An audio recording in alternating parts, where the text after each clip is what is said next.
राधे कृष्ण प्रिय दर्शकों, स्वागत है एक बार फिर से आप सभी का हमारे YouTube चैनल में। प्रिय दर्शकों, आज हम एक बहुत ही ज्ञानवर्धक एवं रोचक कहानी लेकर के आए हैं।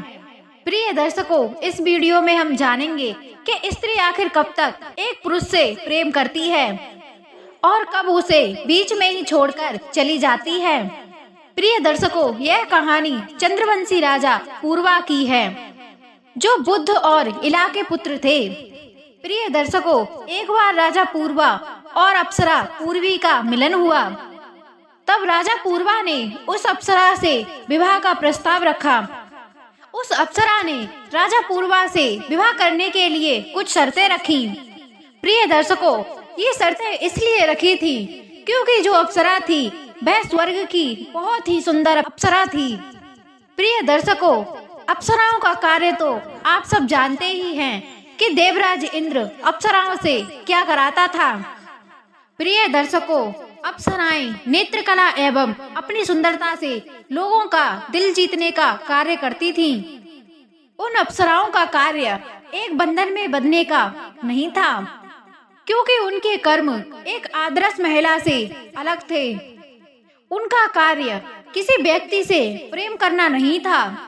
देवराज इंद्र ने जिस भी अप्सरा को किसी भी व्यक्ति को मोहित करने का कार्य दिया, उस अप्सरा ने उस व्यक्ति को अपने प्रति मोहित कर लिया। प्रिय दर्शकों, ऐसे ही एक दिन राजा पूर्वा और उस अप्सरा की मुलाकात हुई। जैसे ही राजा पूर्वा ने उस अप्सरा को देखा तो राजा पूर्वा उस अप्सरा पर मोहित हो गए और उसी क्षण उस अप्सरा के सामने विवाह का प्रस्ताव रखा। तब उस अप्सरा ने राजा को समझाया कि हे राजा, हमारा कार्य किसी से विवाह करना नहीं है, यह किसी के साथ बंधन में रहना नहीं है, यह सब हमारा कार्य नहीं है। हम सब स्वतंत्र स्त्रियां हैं। यदि तुम्हें ये लगता है कि तुम हमारे बिना नहीं रह पाओगे तो हम आज आपसे विवाह कर लेते हैं, परंतु मेरी कुछ शर्तें हैं। यदि तुम वह शर्तें पूरी करोगे तो मैं सदैव ही तुम्हारे साथ रहूंगी। यदि तुमने मेरी शर्तों को पूरा नहीं कर पाया तो मैं तुम्हें छोड़कर चली जाऊंगी। आखिर राजा ने पूछा कि तुम्हारी शर्तें क्या हैं? तब अप्सरा ने कहा, सुनो, पहली शर्त यह है, महाराज, तुम्हारी सैया के वक्त मैं तुम्हें कभी निर्वस्त्र नहीं देखूंगी। और महाराज, मेरी दूसरी शर्त यह है कि ये जो मेरे 2 भेड़ के बच्चे हैं, यह मेरे साथ ही रहेंगे। इनकी सुरक्षा तुम्हें हर वक्त करनी होगी। अगर आपने इन दोनों शर्तों में से कोई एक भी शर्त तोड़ी तो मैं आपको छोड़ करके सदैव के लिए चली जाऊंगी। प्रिय दर्शकों, यह एक प्रेम नहीं था, यह एक सिर्फ सौदा था। राजा पूर्वा उस अप्सरा पर मोहित हो गए और उन्होंने ये दोनों शर्तें मान ली। प्रिय दर्शकों, राजा पूर्वा और वह अप्सरा दोनों एक साथ रहने लगे। प्रिय दर्शकों, राजा को अप्सरा की दोनों शर्तें अच्छी तरह याद थीं, इसलिए राजा हर समय सावधान रहता था। प्रिय दर्शकों, धीरे धीरे 4 साल बीत गए थे और यह बात देवताओं को बिल्कुल भी पसंद नहीं आई थी कि स्वर्ग की सबसे सुंदर अप्सरा मृत्यु लोक में एक राजा की पत्नी बनकर रह रही है। देवता ये बात अच्छे से जानते थे कि उस अप्सरा ने राजा पूर्वा के साथ रहने के लिए 2 शर्तें रखी हैं।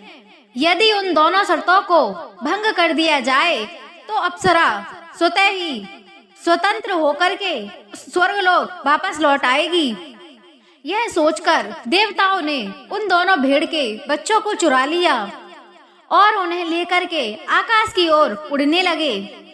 वो दोनों भेड़ के बच्चे बहुत तेज से चिल्ला रहे थे। उस वक्त राजा पूर्वा और वह अप्सरा अपनी सैया पर लेटे हुए थे।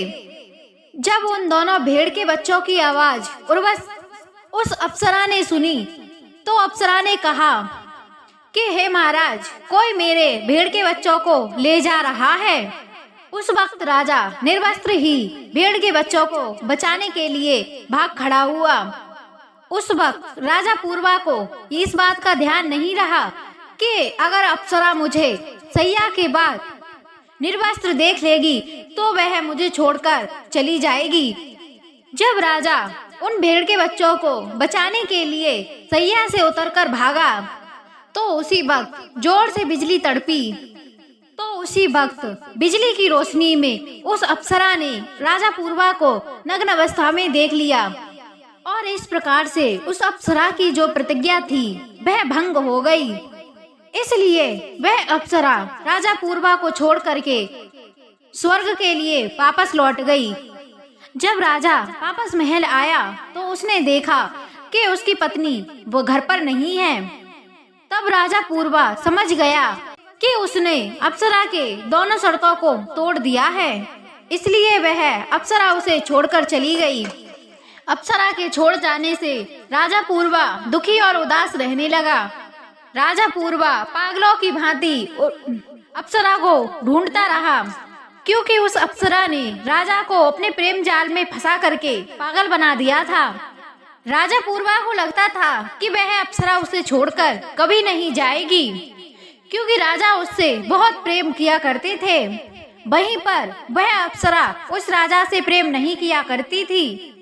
राजा उस अप्सरा को कई दिनों तक ढूंढते रहे, किंतु उस अप्सरा ने वापस मुड़कर नहीं देखा। एक बार राजा पूर्वा को मानसरोवर के पास कई और अप्सराओं के साथ वह अप्सरा भी दिखाई दी। फिर राजा ने वहां जाकर उस अप्सरा के समक्ष वही प्रस्ताव रखा कि वह उसके पास आकर के रहे, किंतु उस अप्सरा ने राजा पूर्वा के प्रस्ताव को अस्वीकार कर दिया और राजा को वापस जाने के लिए कहा। तब उस अप्सरा ने राजा को समझाया और कहा, हे महाराज, आप अपने जीवन में इन 4 बातों का ध्यान अवश्य रखना, तो आप कभी अपने जीवन में दुखी नहीं होगे। नंबर 1, अप्सराओं की किसी भी इंसान के साथ में कोई मित्रता नहीं होती है। मनुष्य को स्त्री रूप में दिखने वाली अप्सरा से सदैव ही दूर रहना चाहिए। जो अभिनय करने वाली हो, जो धन के लिए कुछ भी कर सकती हो, जो स्त्री किसी दूसरे की हाथ की कठपुतली हो, जो एक स्त्री होकर भी एक स्त्री के कर्तव्यों का पालन नहीं करती हो, जो स्वतंत्र हो, ऐसी स्त्रियों का प्रेम सिर्फ छलावा होता है।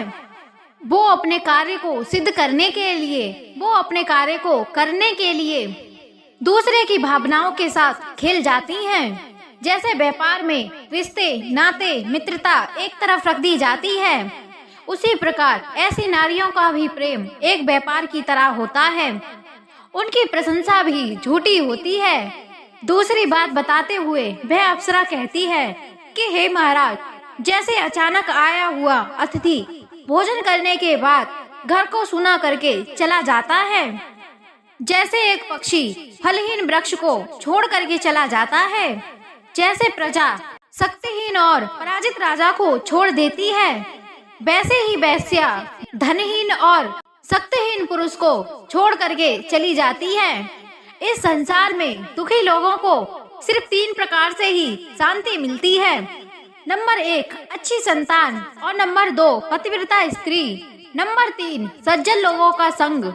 पति के लिए वही पत्नी सुख दे सकती है जो स्त्री मन, वचन और कर्म से एक जैसी होगी, अपने कार्यों में निपुण हो और अपने पति से प्रेम करने वाली हो, और जो हमेशा सत्य बोलती हो, ऐसी स्त्री को ही पत्नी माना जाता है। अंत में उस अप्सरा ने एक बात कही और बोली, हे महाराज, इस बात को तो तुम अच्छे से समझ लेना, जिस वासना के लिए तुम इतने दुखी हो और इधर उधर घूम रहे हो, उस वासना से तुम्हें कभी सुख नहीं मिल सकता। कहते हैं काम वासना से बड़ा कोई रोग नहीं है, और मोह से बड़ा कोई शत्रु नहीं है, और क्रोध जैसी कोई आग नहीं है, और ज्ञान से बढ़कर सुख देने वाली कोई वस्तु नहीं है। प्रिय दर्शकों, अप्सरा के इस प्रकार समझाने पर राजा पूर्वा अपने राज्य वापस लौट आया। प्रिय दर्शकों, इस वीडियो का उद्देश्य नारी जाति को अपमानित करने का नहीं है। इस वीडियो का अर्थ तो यह है कि दोष तो हर प्राणी के अंदर पाए जाते हैं, चाहे वह स्त्री हो या पुरुष। किंतु हमें उन दोषों से हमेशा दूरियां बनाकर रखनी चाहिए जिनसे मनुष्य के बोलने का, देखने का नजरिया बदल जाता है।